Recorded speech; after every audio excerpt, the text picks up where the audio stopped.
What's up again there, guys? Brian here, the Three Topics Gamer, here to give you another one of my unusual request videos. But heck, as I'm sure you can tell from the title, this is gonna bring out quite a lot of anger and pain out of me. So heck, if you just like seeing me rant and rave and go on a total nuclear rant about some of the worst movie sequels I've ever seen, well, you came to the right damn place. So before I start, if you do happen to enjoy this rant video, by the way, I would really appreciate if you give this video a thumbs up and subscribe. Keep track of me on all my future videos. And remember, if you have any interesting ideas that people would like to see, please let me know what they are in the comments down below, and I will be sure to try to get them up as soon as I can. So before I start with this little rant video of mine, I want to thank this person for posting the idea. You want to see me lose my shit and go on a total rampage? Well, everybody make sure to thank this person for the pain that I'm about to reveal. So, movies and sequels don't turn out too well. And sometimes there are movie sequels that are so bad, I just lose my shit. I think we all lose our shit, and we feel this sense of pain and absolute betrayal that brings out the very worst in humanity. And these 5 films have unquestionably done that. Now, these movies aren't any particular list, but I will be sure to go into detail as for why I absolutely despise these films. And now, all of these sequels are sequels to movies that are really, really good, or movies I absolutely love, so prepare yourself. So, starting off the list with, without question, one of the worst James Bond films of all time, has to go to, I believe, 2008's Quantum of Solace. Now, this movie is just completely forgettable. Everything about it was a complete joke. There's not one memorable action set piece. It's easily the worst Daniel Craig James Bond film. The plot was absolutely ridiculous. The story was all over the place. The villain was completely pathetic.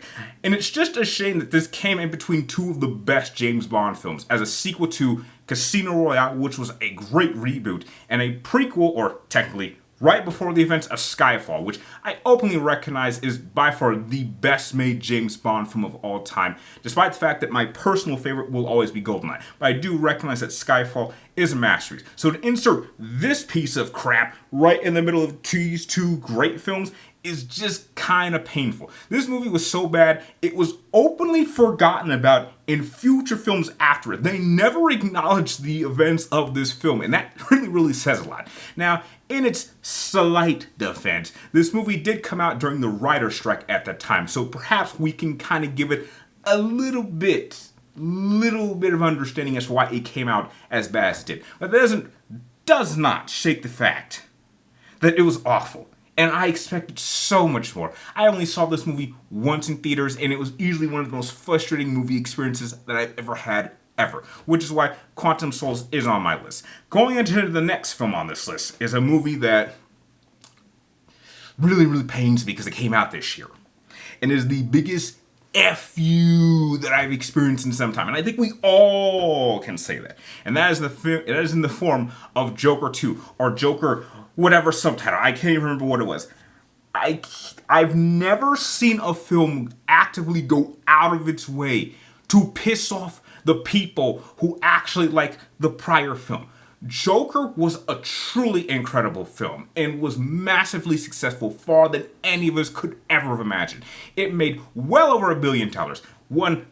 It was an Oscar-worthy film, and it had a really powerful message that I understood, and I think a lot of us understood. Now we didn't necessarily have to relate to it, but we could understand it, and it was a perfectly solo story that didn't need to be connected to an expanding universe, which is something that I think a lot of us were getting really tired of at the time.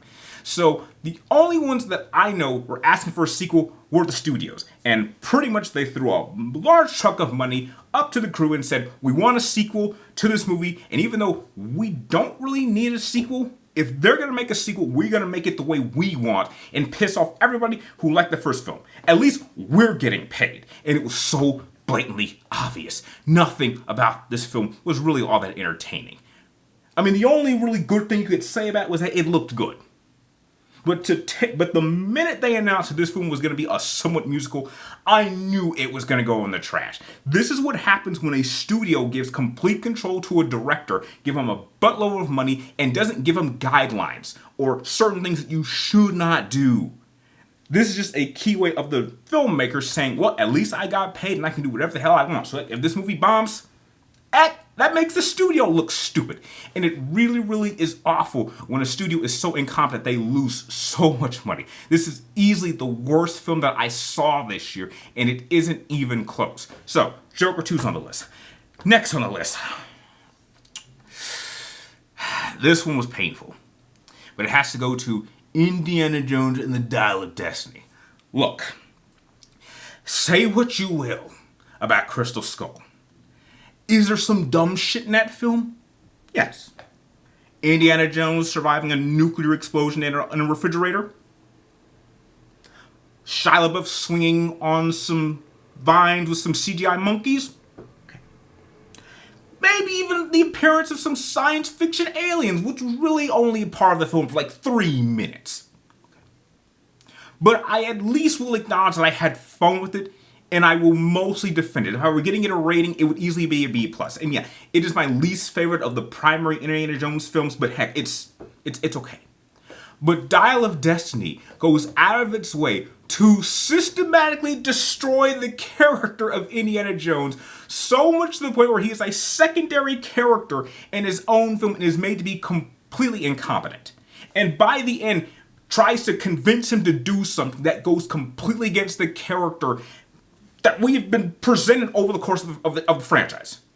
I've never seen a film that went out of its way to systematically destroy an iconic character. I'm sick and tired of this woke culture going out of its way to dismantle these iconic characters. This is the single most biggest sign of disrespect that I've ever seen for a character as legendary as Indiana Jones. Why couldn't we have just gotten a reboot? And it didn't help that this movie had so many reshoots and had its budget ballooned to astronomical proportions that it bombed so hard. This was painful. And people signed off on this.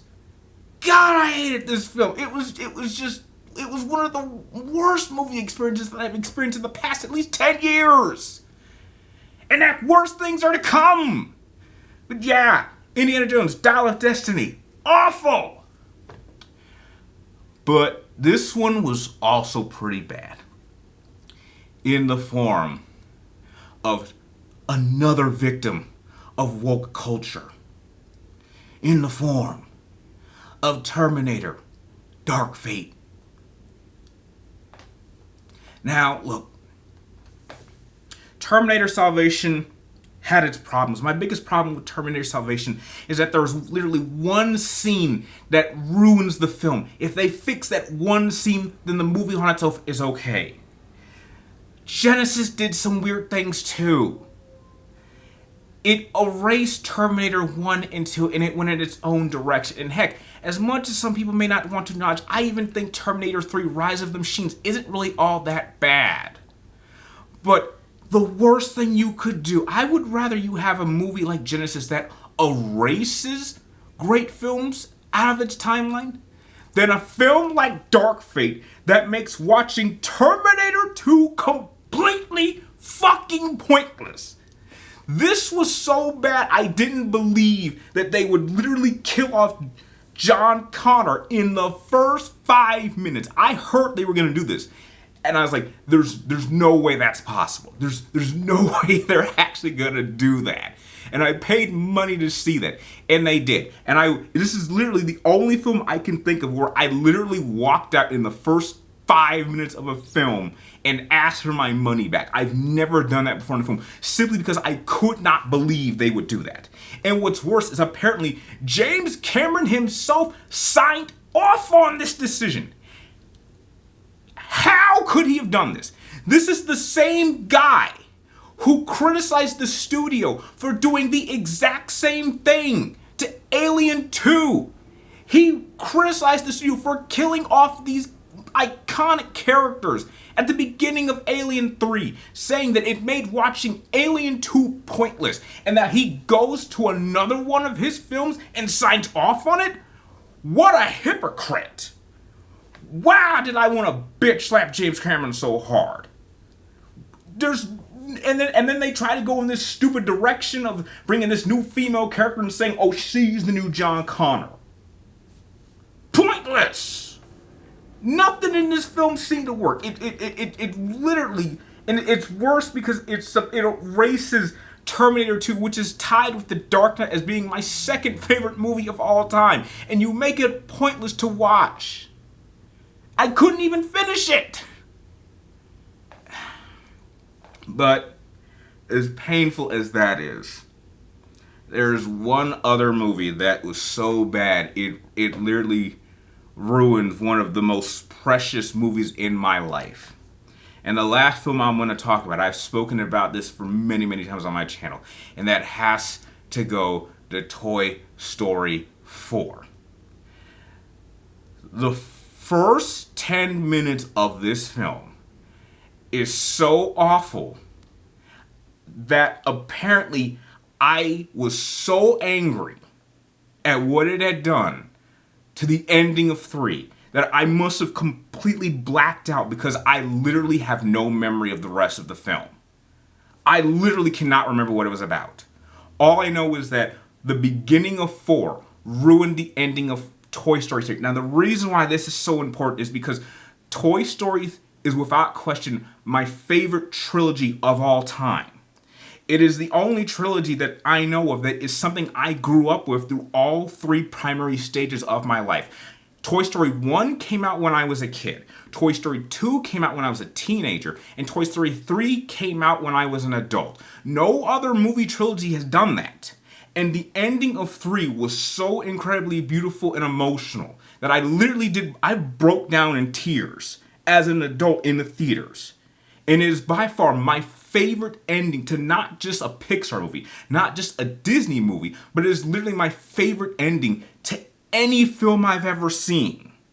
And yet, with Toy Story 4, you completely pissing shit over it in the first 10 minutes.